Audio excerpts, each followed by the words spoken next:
Welcome, everyone. This is a very special episode here at notinhalloffame.com. We do this annually. This is the third time we've done this. And this is all about the United States Athletics Hall of Fame. And we are here to announce the replacement nominees. Now, I'm Kirk Buchner. I run this joint along with Evan Nolan, who did not tell me that I should have dressed up. I mean, I just presumed that it was thought to be that way. Okay, So but are you telling me that my Fred Sanford t-shirt here does not really work here for this event? you will never hear me say a negative word about Red Fox. So Okay, well, this will work. So at this point, only you and I know who is advanced to become the replacement nominees. But we have two people here who helped vote. Dave Whitlock, who was there from ground zero when we only had 11 voters, I think, for year one. mm-hmm. Now we have 30. Mm-hmm. And Chris Meridian, who has stepped up beyond belief, who is, I think I see more of him than I do my own wife. Yeah, we've had a number of shows we've been able to put together here lately, so it's been fun, and appreciate you guys allowing me onto your channel here. And the cool thing, though, the two of you don't know who advanced. I didn't tell you because I want your live reactions, much like I want the live reactions of everyone watching at home. And Evan, I'm going to pass it over to you, and you can tell us how we got here. Yeah, so let's start with that. So we elected, I mean the public elected 25 folks at the end of last year. So we replaced them. Now, just so you guys know how this works, we had 30 people voting on our panel. We had fans, we had former athletes, some very good former athletes. We had championship winning coaches. We had members of the media, members of front offices, stuff like that, all voting as part of a committee. And thank you to everybody who did vote. It's very, very helpful, obviously, in doing what we do. We couldn't have done this without you. So the process was they had 132 people they could vote for. It was all done online this year, which saved me a lot in postage. There were 25 people you could vote for, at least 4 of whom had to be women. That was not very, very difficult. We actually had one person who voted for 24 women and one guy, that one guy being Dick Fosbury. But we ended up with having to decide out of 30 people because it's not necessarily perfect every year. We have to decide where the cut line is for how many people are getting in and how many aren't. So we decided this year that the cut line with 30 votes seemed to be 10. That means one out of every 3 people decided that you were good enough to get in. And with that, that gave us only 20 people to replace the 25 who came off last year. So I have a little bit smaller voting for the public, but the quality of people who are getting in is, yeah, fantastic. That's all I can really say. So, and we'll go through who just missed out too. We'll do that afterwards. So we had some very, very great athletes who missed by 1 vote. So we can go through it afterwards. So I'm starting to feel guilty if I didn't vote for one of them, but there are several. I actually have all of our just the 4 of us up here. I voted, just to give you an idea of how much control we have. Of the 20 people, I voted for 1, 2, 3, 4, 5, 6, 7, 8. Dave, you voted for 1, 2, 3, 4, 5, 6, 7, 8. Chris, you only voted for 6. Kirk, you voted for 8 as well. So that's the way it goes. But the people who missed by 1, I only voted for 1. Dave, Kirk, and Chris, you all voted for 2. So it's real close to all of these things. So all right. So Chris, you are now voted off the island. No. See you guys. I can't cover Chris's shifts on this network. So all right. So with that in mind, I have a little PowerPoint presentation. We're going to put that together. Hopefully everybody at home can see, and we will go one by one. So the presentation, just so you know, has it's going to come up with the picture of the person, and then the name, and then how many votes they got. So that'll be for each of them. So Kirk, you want to lead us off with our top vote getters? I do, yeah. I'm really excited about this one. And Evan, you and I have talked about this woman a lot, how the more we learn about her, the more we think, how the hell was she not on the first ever ballot? And that woman is Helen Wills from tennis. 34 Grand Slams. She had a streak of 158 wins. She won gold at the Paris Olympics when in the early days when they still had that. But she was just a different type of player. She is somebody who, when you think about social media, which obviously didn't exist in the 1920s, but if it did, Serena Williams would have said, "Nah, you got me, Helen." Helen Wills was tenacious on the court. She was a style icon. The white visor, the way she just sort of carried herself. Everyone gravitated to her, even though she didn't really want to have a whole lot of people around her, but she became a major socialite. This is the first, well, we've inducted Babe Didrikson Zaharias, Evan's Most Wanted in year one. This lady precedes Babe. This was the first sports icon who was female in the United States, maybe in the whole world. And I'm very excited that we have all voted for Helen Wills to get onto the ballot of the United States Athletic Hall of Fame. Not all of us voted for her, but now my eyes are open. So One of my 6. There you go. Yeah, it's one of your 6. Yeah, all 3. Kirk and I also voted for her. So, okay. Next up, this ballot, we have 20. This is very baseball heavy getting in here. Next up, we have a 10-time All-Star, 5-time Cy Young Award winner, World Series champion, co-World Series MVP, Triple Crown winner, MLB wins leader, 4-time ERA leader, 9-time strikeout leader, a man who pitched a perfect game and a no-hitter, and has his number retired by the Arizona Diamondbacks, Randy Johnson, who has tied for second with 14 votes. Any thoughts, gentlemen? Only killed one bird. I was thinking about putting out a poll on my blog of the most iconic pitchers of the last 50 years. I may still do it, but it would be between something like Nolan Ryan, Greg Maddux, Randy Johnson, and like Pedro Martinez or something. I mean, he's in that top list of elite pitchers in the last 50 years. All the stats you named: the perfect games, the wins, the strikeouts. So I do believe he'd be one of my 8. His run in Arizona might be possibly the best stretch or 5-year stretch that any pitcher ever.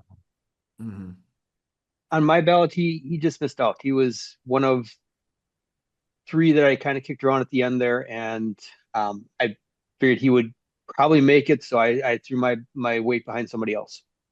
I mean, that happens a lot on this ballot. So Have to. Yeah, there are a lot of people who are like, hey, I really want to put in a vote for this person. Like, for example, someone who's didn't come close, who I think is criminally underrated, is David Pearson, who's second all-time winning in NASCAR. I'm the only one who voted for him. I vote for him every year because if I don't, he falls off the ballot. So I completely understand how that works. So, all right. So that implies that only one person was on more than half of the votes. Is that? That's correct. Yeah. Yeah. Because this is an order of how many votes they got. Yeah, and then alphabetical once we get to the actual size. So, all right, I'm hoping that's right because I'm going by the list you gave me there, Evan. So yeah, no, it is. Okay, awesome. All right, so close your eyes and ride the train. Here is Dick at Night Train Lane. I love this story. He only played 1 year at a very small college and joined the military right after, and where he still played, still played some football. He wound up in Los Angeles and was working at an airplane manufacturing plant. Took his scraps, like a scrapbook, and basically applied for a walk-on job at the Los Angeles Rams, and he got it. Not only did he get it in his rookie year, he set a still record of 14 interceptions. Think about that, guys. 12 games he did this. Probably when we're doing this in our 70s and there's going to be like 30 games, he still might have that record. It's very possible. 7-time first team all pro, member of the 50th anniversary team, 75th anniversary team, and the 100th anniversary team. I'm very, very happy we've got some solid defense coming here in football on this all, because that was criminally lacking It was mostly all offense. We're going a lot defense here. And I don't know anyone better to start with than the Night Train. Yeah, couldn't agree more. He definitely is somebody who's iconic in football history here. Um, just one of the first great nicknames in the sport. But beyond that, definitely a worthy candidate here. Yeah, Yeah, I think that this panel does a after. great job of lacking recency bias. You might think, oh, let's just vote the people that I watched play, but this speaks to the study that the 30 folks really did. Mhm. I will say of the people we had come in who are first time eligible, we only had one elected. Actually, the youngest person on the ballot was elected. Kirk, that'll be Kirk's next person. But pretty much it was a lot of older folks coming forward. So it was great to see. All right, my turn again. My first, I believe, five of these are all going to be baseball. So we're going back to the pitcher's mound for this one. The franchise debuted with the New York Mets in 1967, lost his last ever game to the New York Mets in the World Series in 1986. Maybe the greatest left-handed pitcher of all time, 12-time All-Star, World Series champion in 1969, three-time NL Cy Young Award winner, NL Rookie of the Year in 67, three-time wins leader, three-time ERA leader, five-time strikeout leader, pitched a no-hitter, and had his number 41 retired by the New York Mets. Tom Terrific, the franchise, Tom Seaver. The Yeah, more for years and years, he held that moniker of the highest percentage voted in the Baseball Hall of Fame, only supplanted recently by people that are named Griffey and Mariano. But yeah, amazing. I'm pretty sure he was on my ballot too. Just one of the greats of a decade or two. yeah, the goat of that amazing Mets team that sort of changed everything for that whole culture. The more you read about Seaver, the more you realize how good he actually was. I'm very happy he's here. Yeah, I agree. He definitely earned a spot here. Not on my ballot. It was the other one that with Randy Johnson that didn't quite make it over um, a third pitcher that we'll wait and see if he's on the ballot or not. There are a lot of pitchers on this ballot, so it's a pretty good chance, Chris. All right. Let's get off of baseball, Kirk. Your turn, my All right. friend. Well, I kind of feel like this should go to Chris, but he doesn't know who this is. So, well, he knows who this is. He just doesn't know that he's going to be on the ballot. We're going to auto racing, as Chris might have guessed. Dale Earnhardt Jr. So we have our first father-son on this. Obviously, the son of Dale Earnhardt. Jr. won 2 Busch Series Cups, 2 Daytonas, chosen as one of NASCAR's 75 greatest drivers. But for me, the most amazing thing, and I kind of think it would be fun if other sports did this, because NASCAR does the most popular driver. Well, Dale Jr. won this from 15 years in a row. 15 years in a row. 2003 to 2018. I don't know that anyone in any sport could do that if that existed. Clearly popular, clearly he's here, and I could see him becoming the next auto racer into our hall. Yeah, it'd be interesting to see if the Earnhardt name, if junior and senior can be inducted in the same year. That'd be kind of a neat little quirk in the election process here that dad and son go in at the same time. So Could happen. well deserved. I'm a big NASCAR fan. Dale Earnhardt Jr. predated when I really got into it, so I may not have fairly assessed him. But you're right. It's extremely popular driver. You might think, oh, he's just going to ride his dad's name, but he really cut his own path over all those years in his style of driving and his popularity. And he, growing up in the sport, he understood how to really interact with fans and the media in a way that would popularize the sport. I don't ever feel like it was about him popularizing himself. It was about him representing the sport, which has grown immensely since 2003, like you said. Yeah, and like I said, the only person on this ballot who's first year eligible, which is why it's that little asterisk next to his name there. And as I said, the youngest person on the ballot. By the way, the youngest person you guys will get to vote for next year was born December 30th of 1975. Some guy named Eldrick Tiger Woods. You may have heard of him. I'm not sure whether he's going to get in or not to our ballot, but just so you guys know. So it may be the thing. You want to be the youngest one on the ballot. We'll see. Okay, next. Hey, guess what sport I'm going to, guys? It's baseball. So I have a man with a 20-year career in Major League Baseball, playing for the Philadelphia Athletics, the Boston Red Sox, the Chicago Cubs, and the Philadelphia Phillies.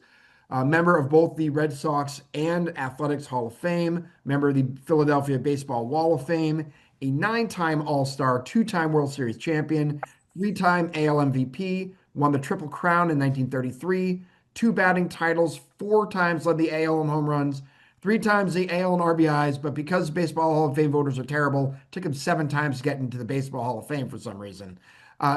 Jimmy Fox, Double X, the Beast. Yeah, one of the all-time greats. I'll jump on it. I guarantee he was on my ballot.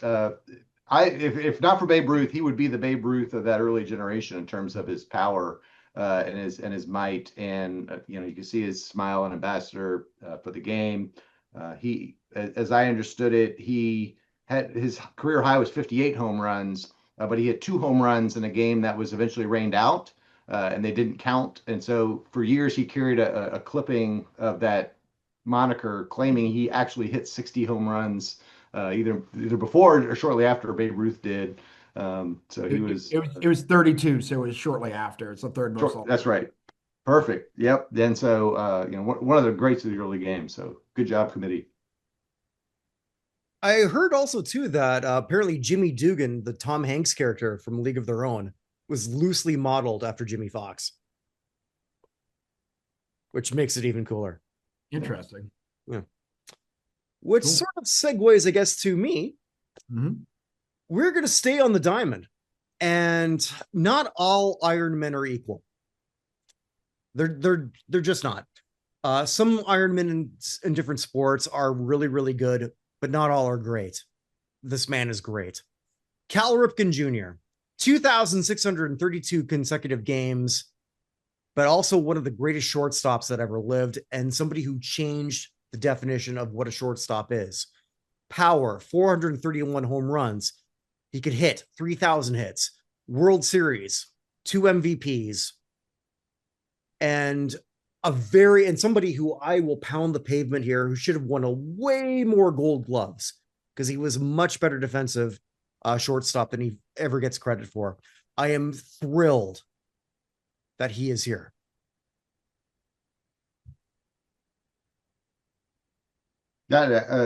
Baltimore Orioles were my first team I enjoyed, actually before his time. That's how old I am. First game in 1979.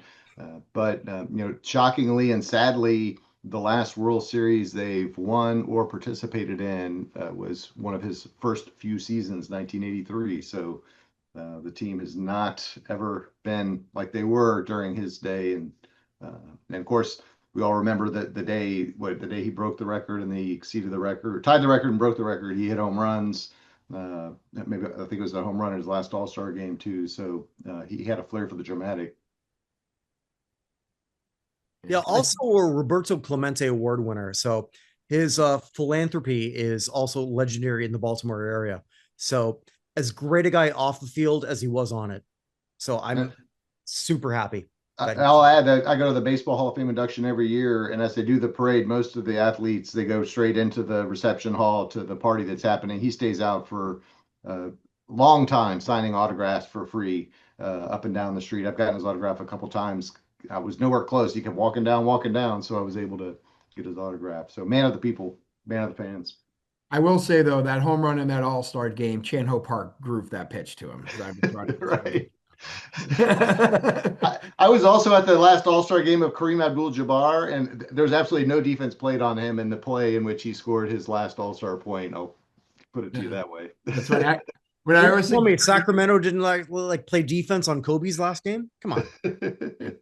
it's like when I always say Kareem Abdul-Jabbar, I was like, or remember forget Paris, and Billy Crystal throws him out. He's like, yeah, throw me out. It's my goodbye game. He's like, now let me be the first to say goodbye.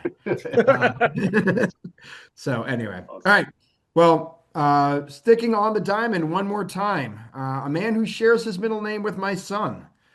12-time All-Star for all for one team, played from 1972 to 1989 with the Philadelphia Phillies. Considered by many to be the greatest third baseman of all time.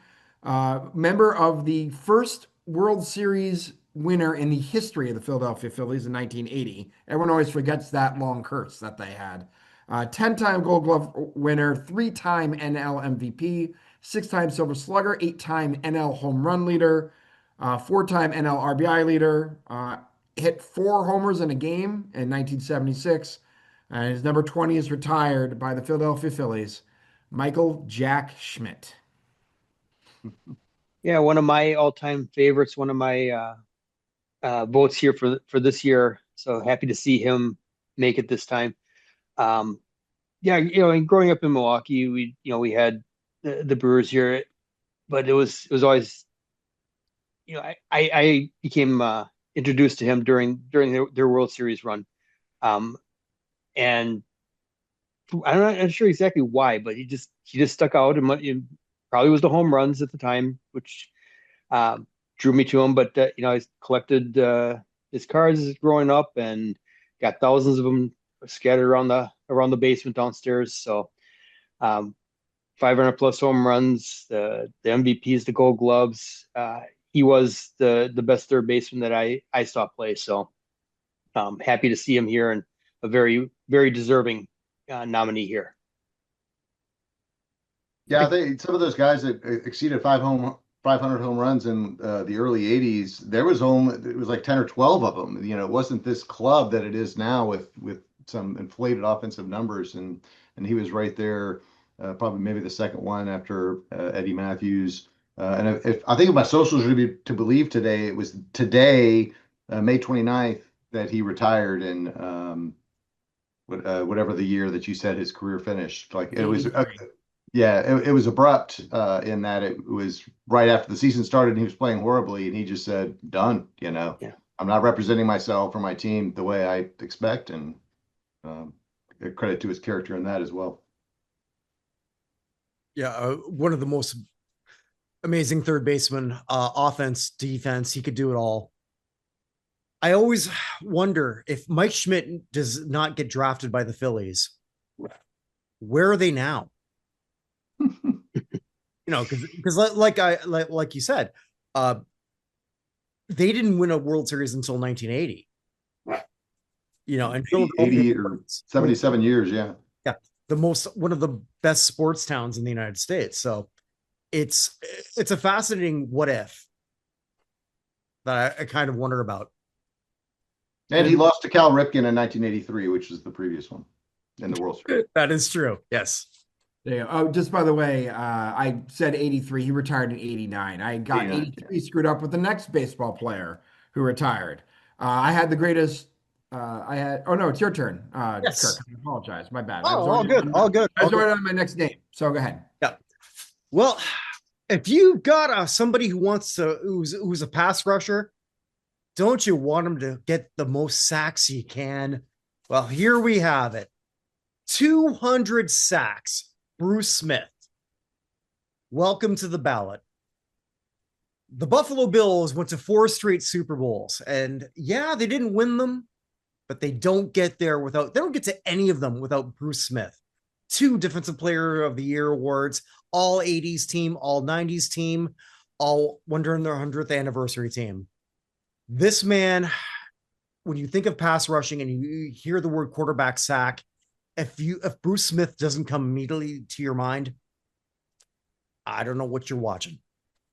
I am again super thrilled that defense is represented here on the United States Athletic Hall of Fame ballot. Congrats, Bruce. Yeah, it tormented my Houston Oilers during their primes. They overlapped. We beat them sometimes, but never in the playoffs. And To your point, we're a little baseball heavy so far, but other than that, we're not getting just the quarterback of the day or the star basketball player of the day. Good diversity and on the ballot for this next round. It's an impossible ballot when you're handed, you only get so many votes to put into the Hall of Fame. These guys are all deserving, but few will probably pass through. And I will say, we only have 3 football players who made it this time through. All 3 are defenders, which is interesting. Yeah. So we've already seen Night Train Lane and Bruce Smith. But yeah, and as a Patriots fan, let me tell you, I hate Bruce Smith. He's awesome. Yeah. He's awesome, but I still hate him. Absolutely. So tormented Warren Moon. Oh yeah. Well, you think he tormented Warren Moon? Look what he could have done to Scott Sequels. Anyway, all right. So I would jump the gun my last time. I last time had possibly the greatest third baseman of all time. I have now possibly the greatest catcher of all time. Johnny Bench, who's alphabetically first for the people who got 12 votes for us. Played his first game in 1967, hung it up in 1983. I mean, probably the most iconic person on that big red machine. He and Joe Morgan are the first 2 I think of. He was a 14-time All-Star, 2-time World Series champion, 2-time National League MVP, won the World Series MVP in that 76 series. He was a Rookie of the Year in the NL in 68, won 10 Gold Gloves, led the NL in home runs twice, and RBIs 3 times. Number 5s are tied by the Reds. A member of the MLB's All-Century team, member of Major League Baseball's all-time team. There's really no argument not to have Johnny Bench on our ballot. Yeah, key member that the big red machine there in the 70s. Probably the heartbeat of that team. Him, Pete Rose, probably the first 2 names that come to my mind when thinking about those Reds teams. What you described the accolades there, Evan. The Gold Gloves, the home runs, the All Stars. He easily, the one of the 2 best catchers to ever strap on the tools of ignorance there. Never heard them called the tools of ignorance. That's fantastic. Love that. And he recently, whatever year it was, they did a poll of the greatest 4 living ball players, and he was one of the 4. I can't remember who the other 3 were, and they may all be dead by now, but Johnny Bench is a big champion of the Baseball Hall of Fame in terms of welcoming the new members and a spokesperson for the greatness of the game. So he stayed engaged throughout, and yeah, certainly his level of play alone is enough to carry him certainly onto the ballot, if not into the Hall of Fame eventually. Okay, so I guess I'm up next. We're staying on the diamond, and we are going back to the mound. When we think of World War II, obviously it took a lot of prime years from a lot of great ball players. In terms of maybe when you look at overall stats, it might have hurt this man the most. And we're going to go to the North Shore and Bob Feller. Feller was, at the time of World War II, the most talented hurler. And if you don't believe me, Ted Williams said that. That should be enough for everybody. He won the Triple Crown in 1940. And when World War II did happen, when the Japanese attacked Pearl Harbor, or the Germans, depending if you believe, I should have worn my John Belushi college shirt, but anyway. Feller was the first man to enlist from MLB. He didn't come back till late 45, but he was still just as good. And he took Cleveland to the last championship they ever had in 1948. He does not have 300 wins, which he definitely would have had he not sort of missed so many years in World War II. But Feller was still a first ballot Hall of Famer. Bob Feller is an icon in Cleveland, possibly the greatest, no, not possibly, the most important player in Cleveland history. And he is here. Yeah, deservedly. Hard throwing left-hander. To put his country ahead of his career when he did there. Yeah, it maybe hurt his numbers, but that didn't matter to him. He did what he felt was was needed at the time with the war effort. So happy to see him here, and look forward to seeing how well he can do on the actual voting here that they'll be starting up shortly. It seemed like a bridge iconic picture from some of the Walter Johnsons and the Christy Mathewsons and those guys up to the Tom Severs and the Nolan Ryans and the Steve Carltons later. And Koufax maybe somewhere in between, but Bob Feller is definitely the best pitcher, in my opinion, best pitcher of the generation, what I'll say the World War II generation. And great to have him on the ballot going forward. Cool. Well, going from baseball, we go to another sport. I know it's weird. So we're actually getting to our second youngest person who is joining the ballot. She was eligible for the first time last year, and she's one of two people who was not born a U.S. citizen who is going to be joining the ballot this year. She was born in Novi Sad, Serbia, which is a place I once chased a girl in 2005, thinking only to find out she was dating someone else when I got there. But she was born in Novi Sad, Serbia in 1973, represented Yugoslavia from 88 to 1994 before she became a U.S. citizen, representing the U.S. in tennis from 1994 through 2008. She spent 178 weeks at number one, which is sixth most all time in women's tour history, won 53 tour titles, including 4 Australian Opens, 3 French Opens, and a 2 U.S. Opens. She never won Wimbledon. She got the finals, but never won Wimbledon. Unfortunately, had her career not fully end, but had it interrupted anyway by a crazed Steffi Graf fan who stabbed her in the back during a tournament at one point. But great to see Monica Seles here as a nominee going forward for the United States Athletics Hall of Fame. Yeah, I think I was just going to say, like, I guess this is our second tennis player who was not born in the United States to come here. Navratilova, who actually got in on year one here. So I kind of gravitate a little bit towards the Americans by choice. If that makes any sense. But yeah, sorry, Dave, I interrupted you. I didn't mean to. No, that's similar. Most of the people we're looking at are the ones that were the greatest of the generation. Of course, she was on top of the game for several years, is about my age. And so I followed her from, the time she was a late teen through her career. And then probably one of the few people on the ballot whose last name is a palindrome. So I'll just leave it at that. Nice. Okay, so I guess from that we're going to the pool. I have the privilege of bringing up somebody who has won a lot of gold medals, a lot in the Olympics, a lot in the Worlds, and somebody who I think is arguably, from what all the research I've done, you could say that this person is the greatest relay racer in swimming history, and that's Jenny Thompson. Not who I have next, but okay. Not who you have next? No. Okay, do you have... I have a baseball player next. Oh, shit. Okay, I jumped up. You jumped the gun here.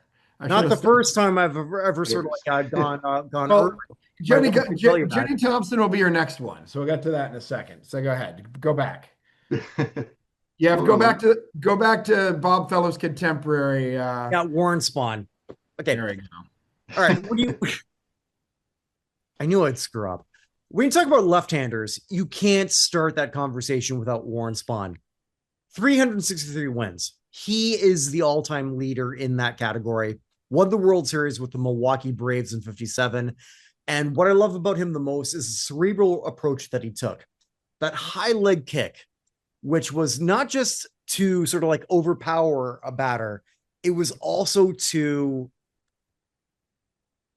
look at if somebody was on first base and to just sort of like play around with messing up with the batter's head. He wanted to disrupt your timing. He didn't overpower you. I mean, he had over 2,500 strikeouts, but for someone with 363 wins, you could argue that's not a whole lot. but 17 All-Stars. This man is on the Mount Rushmore of Southpaws. He might be the greatest left-hander of all time. And Warren Spahn is here, and he should be. Hank Aaron would be proud. Milwaukee's only baseball championship in 57. They made it there again in 58. They lost out to the Yankees that year. Yeah, pretty much everything you said there, Kirk, echoed here. Him, Koufax, Randy Johnson, take your pick, pick your poison as far as dominant lefties that are out there to decide who's the best. Just a consummate pro, 300 plus wins, 360 plus wins. What else is there to left for him to prove before he made it to the ballot here? So happy to see him, and a very deserving candidate, and one of my 6. So happy there too. Yeah, so I can't pass up this opportunity to wax philosophical on poetry, because I know that's why most people watch your show. So in 1948, he was paired with Johnny Sain. Johnny Sain, I was going to say, the best 2 pitchers. Boston. And you see where I'm going with this. There was a poem for the Boston Braves when those 2 pitched. They had an off day and then rain, and then they came, because that's back in the days when you had a 4-person rotation. So it was Spahn and Sain and Pray for Rain. So the poem, according to this article, appeared September 14th, 1948 in the Boston Post. First we'll use Spahn, then we'll use Sain, then an off day, followed by rain. Back will come Spahn, followed by Sain, and followed by, we hope, for 2 days of rain. So, yeah. And 1948 was already alluded to as a World Series, and that's against the Indians. Yeah. I mean, that poem still rings true in Boston all these years later. I knew that as a child, Spahn and Sain and Pray for Rain. Passed through the generations. I mean, that and Tinker's to Everest to Chance are probably the 3 greatest poems about actual baseball players, except maybe that song about Van Lingo Mungo that guy did back in the 50s. But yeah, Warren Spahn absolutely deserves to be here. I voted for him each year, and he's here, so it's a spot on my ballot that is freed up, which is fantastic. So good for Spahn. All right, I now have the pleasure going to Dave's neck of the woods with the only basketball player who got elected, and the second person who was not born a United States citizen. Dave, I'm pretty sure the way you're nodding, you can probably guess who this is. So born in Lagos, Nigeria, Hakeem the Dream Olajuwon was the first person who had 11 votes, played from 1984 to 2002. I'd really like to say played to 2001 with the Rockets, and the 2002 season with Raptors didn't happen, but what are you going to do? 2-time NBA champion, 2-time finals MVP, 1994 most valuable player of the year, 12-time NBA All-Star, 6-time NBA All-First Team, 3-time second team, 3-time third team, 2-time defensive player of the year, 5-time all defensive team, first team, 4-time second team, all rookie first team, twice the rebounding leader, 3 times the blocks leader, a member of the 50th and 75th anniversary team, as well as in college, was the most valuable player of the 1983 NCAA Final Four. I don't know what else Olajuwon really could have done with his career. I mean, a dominant big man in the era of dominant big men. And I know that Jordan retired in 94, 95, the years Olajuwon and the Rockets won those titles. I'm not sure that it would have mattered with how good those teams were. So Hakeem Olajuwon, shockingly early basketball player, but absolutely deserving of being here. Yeah, so a Houston icon being the Houston Cougars and winning a Final Four MVP when they didn't win the Final Four speaks to a lot. But then have his essentially whole career here. He's still a local icon. We've got the number 34 is a big deal in Houston between him, Earl Campbell, and Nolan Ryan. Now all ballots, now all of them on the ballot. And I don't know if you mentioned this stat, but I believe he's the all-time NBA block shots leader of all time of history. So all those defensive kudos came from a good place of his dominance. And he was listed at 7 feet, but most think he was more like 6'10", 6'11". But those long arms and athleticism just swatted it away. By the way, you are correct. He is number one all time. He's got just about 500 and change more than Dikembe Mutombo, who's in second place. And by the way, the one thing I did want to mention, the reason he's here, in order to get on this ballot, you have to be a U.S. citizen or represent the U.S. internationally. He was on the 1996 team that won Olympic gold in Atlanta. So, Gee, I wonder who I'm doing next. I'll just put it up. Yeah, Jenny Thompson. All right, I've already said this. I'll say it again. She is the best relay swimmer that's ever existed. 8 Olympic gold, 4 on the World Championships. 12, but she was still very, very good individually. She didn't win an Olympic gold on an individual event, but she did win multiple events on the World Championship stage, 12 in usually freestyle or butterfly. So swimming has not done overly well for us on the United States Athletic Hall of Fame. But if you want somebody who is just like a pure Team USA person, you can't do better than Jenny Thompson. I'm really happy she's here. Yeah, same. Number 5 of my 6 that I voted for that made it this year. So happy to see it. Like you said, just she's Fort Knox. She's got so much gold there from her should have used that Olympic career there. So very deserving. Again, Mark Spitz, I believe, was the leading vote getter in last year's selection process. Mm-hmm. So there is precedent for swimmers to make a big splash here when the voting starts. You see what I did there? Yeah, I did. Yeah, they're trying not to make a big. I was trying to figure out if they're trying to make a big splash or not, or if that's just diving. I don't know swimming well enough. He's going to jump right into the pool of candidates. But now, certainly, I mean, it'll be interesting as this Hall of Fame evolves in the next decade or two, as some of the greats of the last 2 to 3 to 4 Olympics become eligible. Right now, they're in their 30s and 40s, but it's been a big boom for American swimming, and I hope the Hall of Fame continues to look at swimmers as some of the best representatives of athletes in our country, because they certainly are.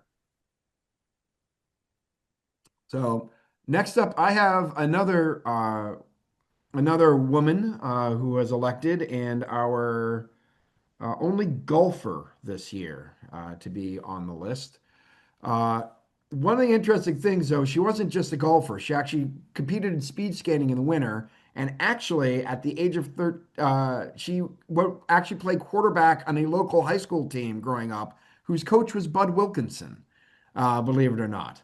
But the 4th all-time in LPGA wins, number 1 still all-time in most major championships with 15 in women's golf history. Patty Berg is going to be on our ballot permanently going forward, or at least till she's elected.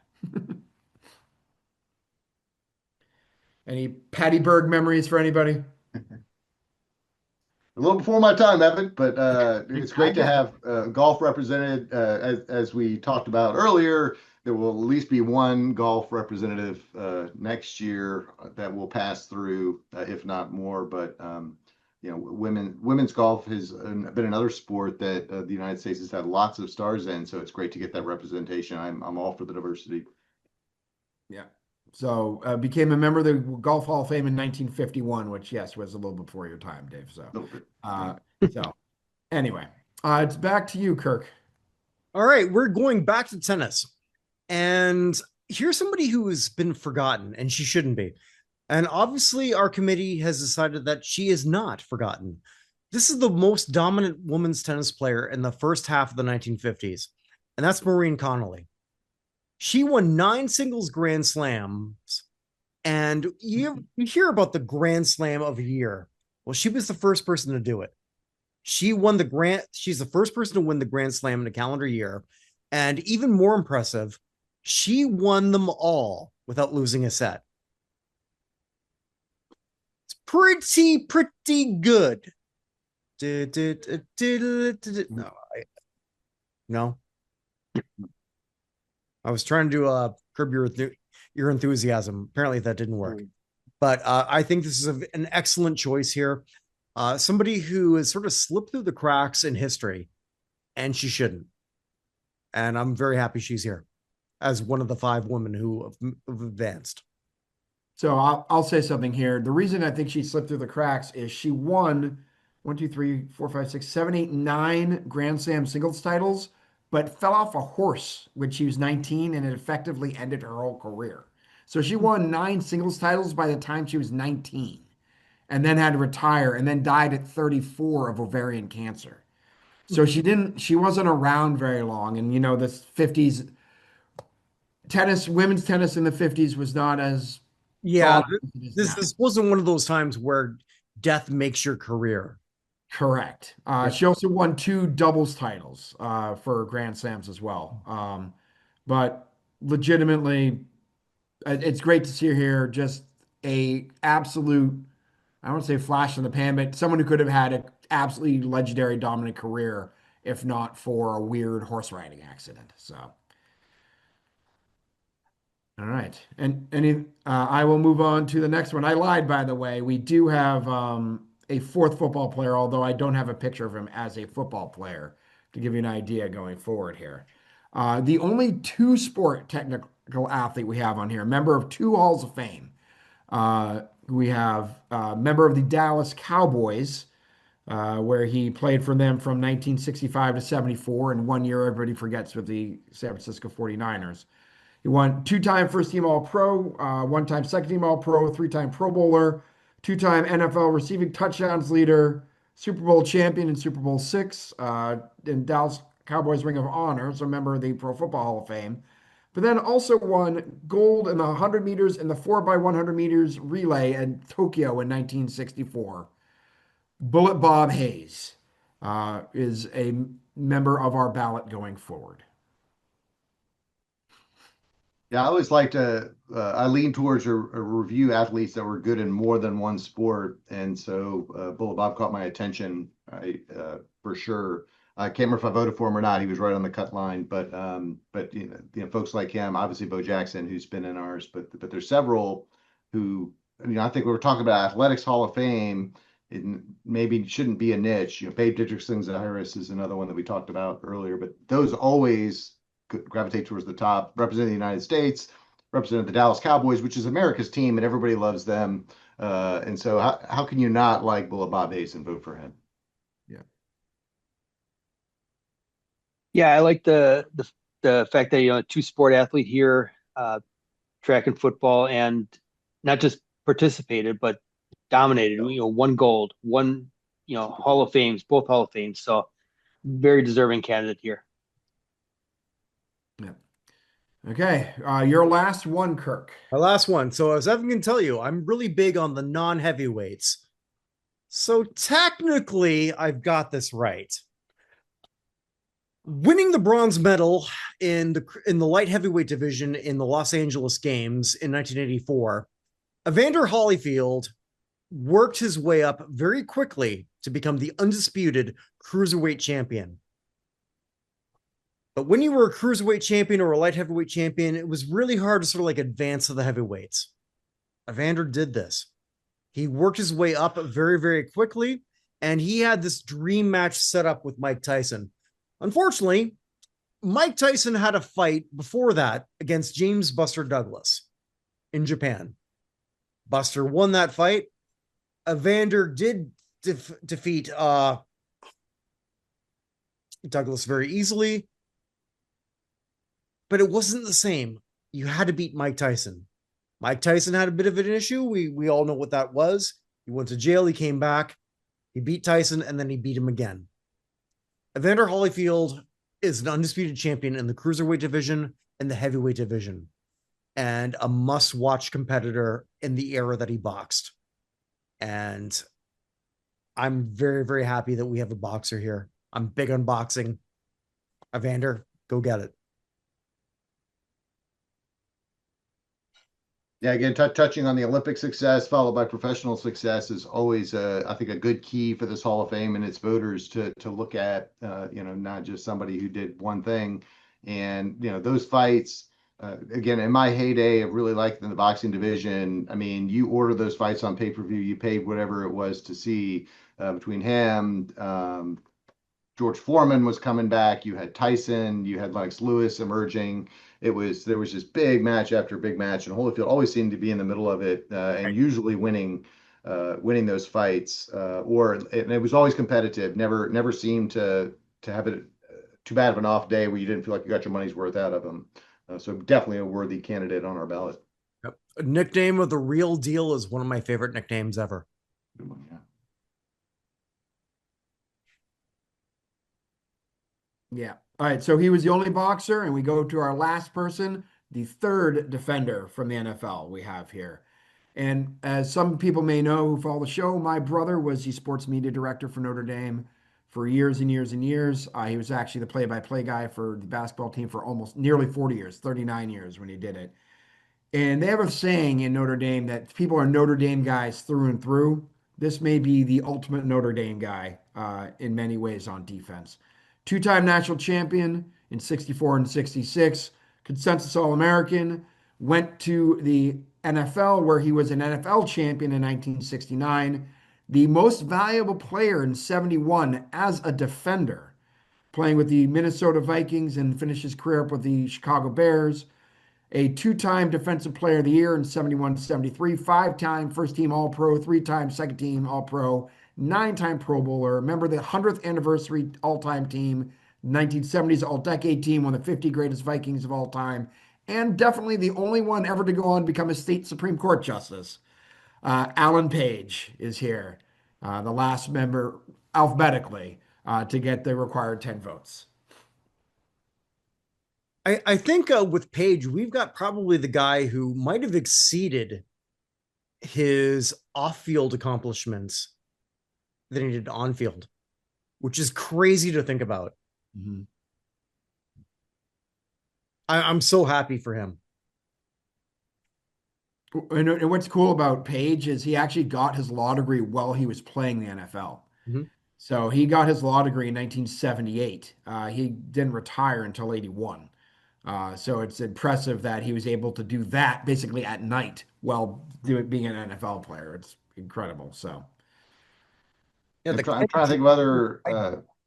Jim Bunning was somebody that's in the Baseball Hall of Fame that also had a political career. Steve Largent is certainly right there. But I think if you combine the two, neither could combine the effectiveness of an Alan Page, and again speaks to the diversity of the voters. We have lots of defensive players, here on a team that never won the Super Bowl, but he was one of the Purple People Eaters.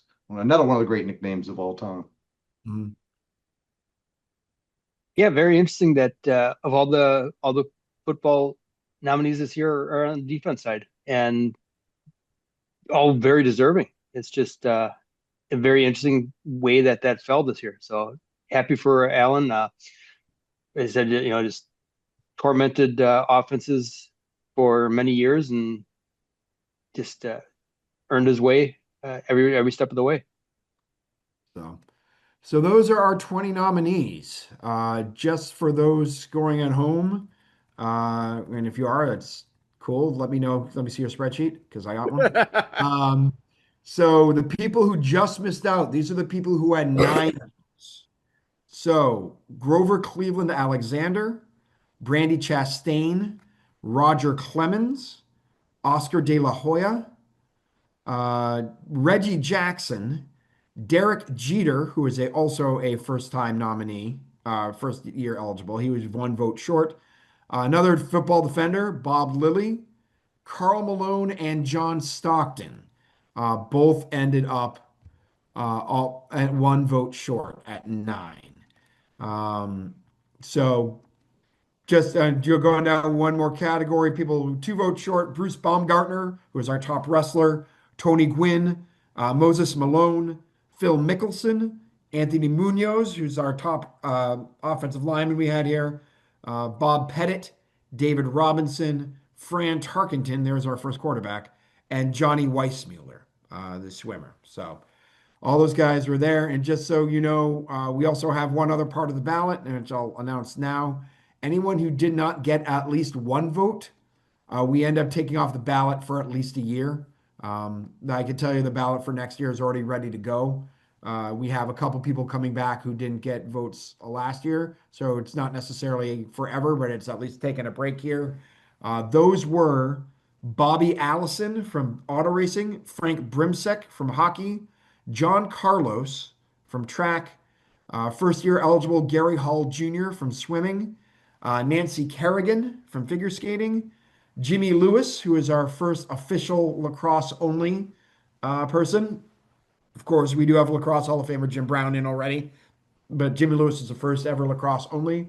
Julianne McNamara from gymnastics, multiple time gold medal winner in softball and first year eligible Leah O'Brien. Norman Ross, swimmer from the first half of the 20th century. Horse racing, third, I think, all-time in Windsor horse racing, John Velasquez, and a boxer, Pernell Whitaker. All ended up just short, so they will be off the ballot, meaning that next year we will have 20.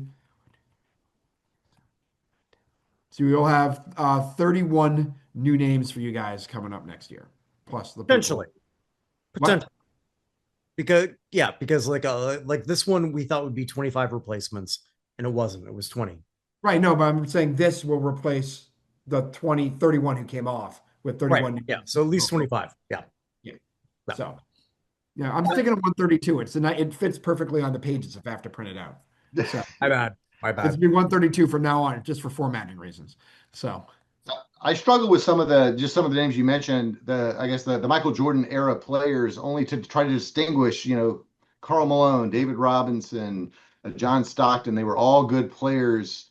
Of those three, I'd probably put Malone ahead of the other two. But in my mind, I've struggled with how to distinguish some of those guys and put them on a ballot and hold other ones off, and put them all on or off.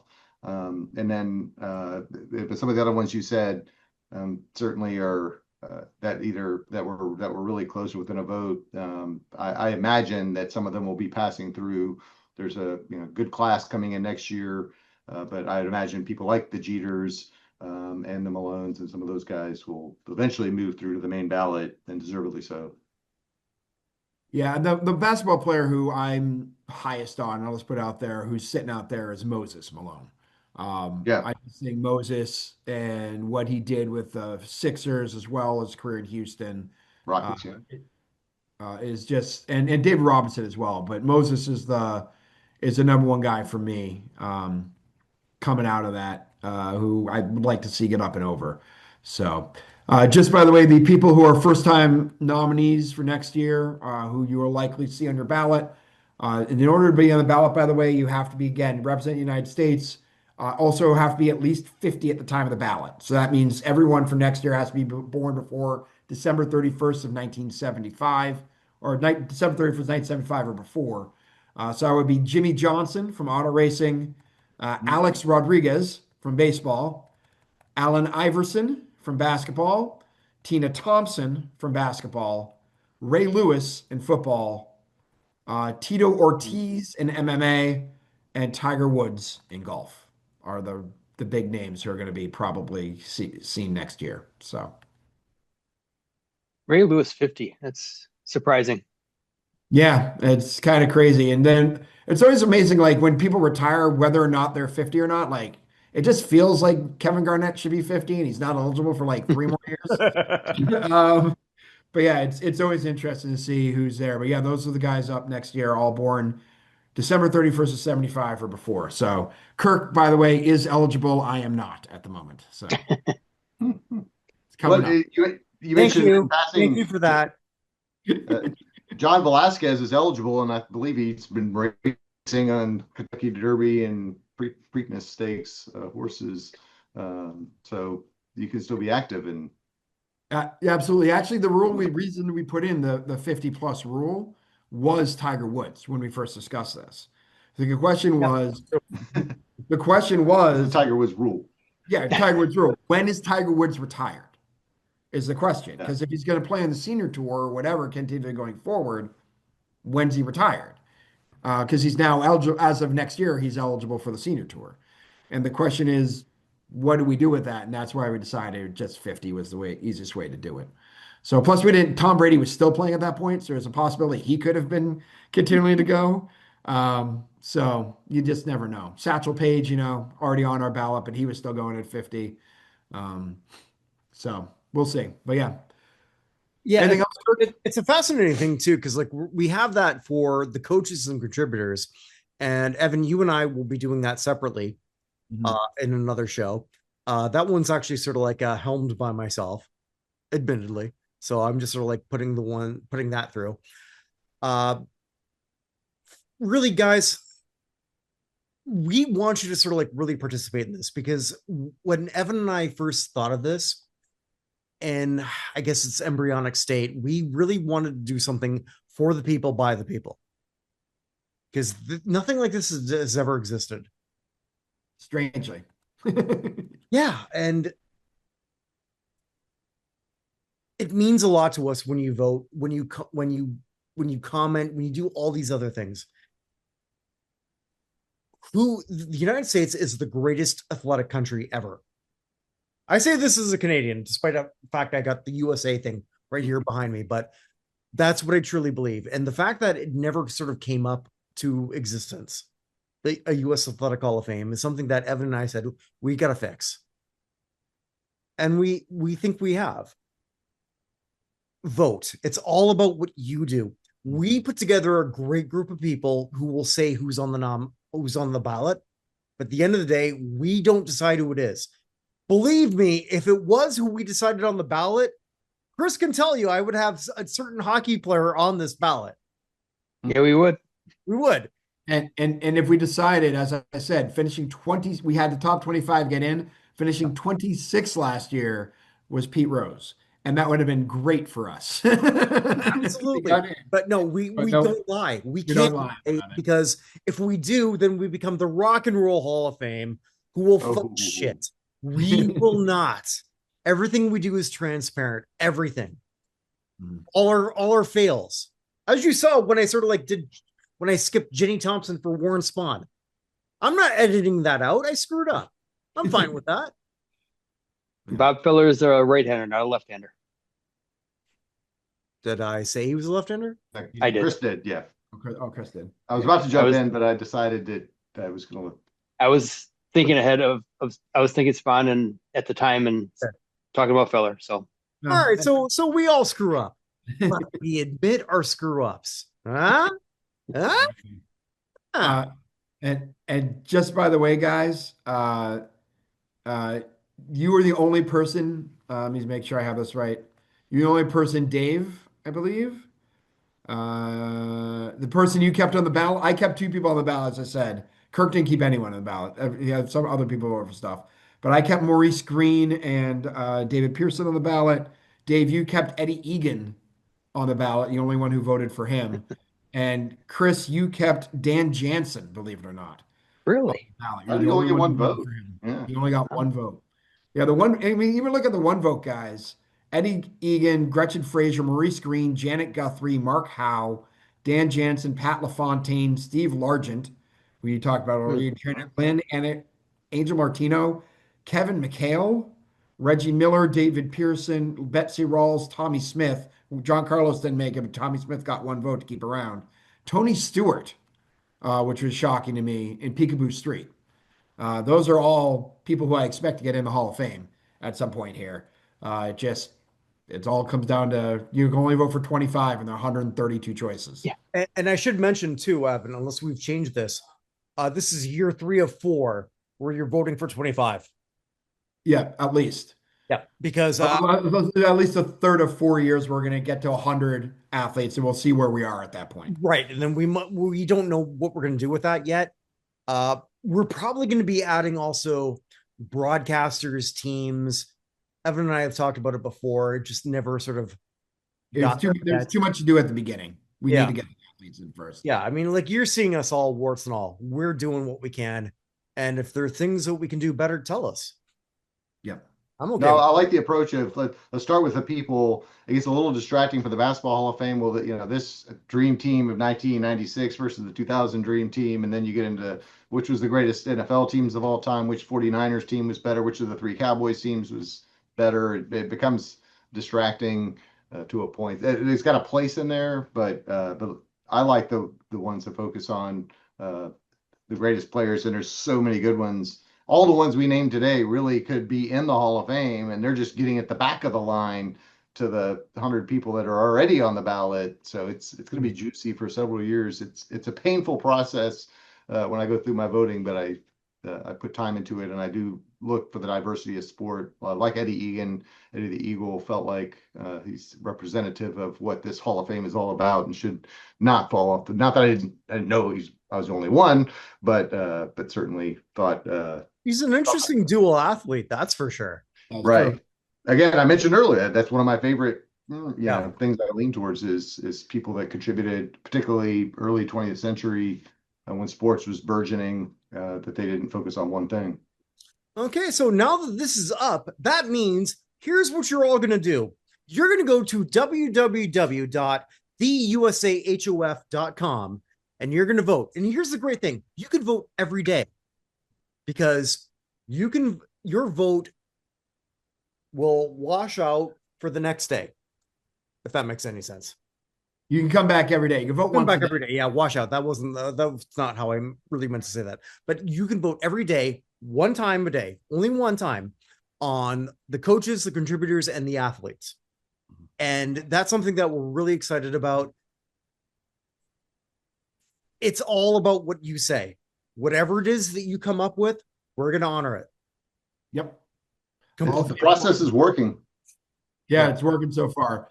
Hall of Fame for the people, by the people is what we're looking for. It's America's Hall of Fame for sports. We want it to be there for everybody. So, and we don't want to just have like we said, thank you for Chris and Dave and everybody else who voted on the committee. Committee's job is to put the right people in front of you. I always say we don't need Moonlight Graham on this ballot. No offense to Moonlight Graham. We don't need Moonlight Graham on this ballot. We don't need like some weird internet campaign to get somebody else in. So we have the committee for that. Outside of once we make sure of the right people in front of you, that's all on you guys. So, guys, thanks so much. Vote. Do this every day. Whatever it is that you need from us, we're here. When does the voting start, Kirk and Evan? Right. Okay, as soon as this is up, it's starting. It's starting. How long does it last? It's go. Evan, I'll let you take that because it goes. We have it go generally until November 1st. Last year we had some technical difficulties, so we went a little bit further. The idea though is November 1st, which was actually my dad's birthday. And it's also an easy day to do stuff. So we'll be probably from about June 1st through November 1st. So 5 months. Great. And if we have some weird technical glitch, we might bring it a little bit further, but the idea is to have it in and ready. And you guys, the ballot for the next people for you guys out to vote by the end of December for you guys. So whatever Tiger Woods' birthday is, make sure it's after that. You'll have the names anyway. So, well, guys, thank you all so much. Yep. Take care. Have a great one. Make this day count because it never comes again. Take care. Thanks, everybody. Good night.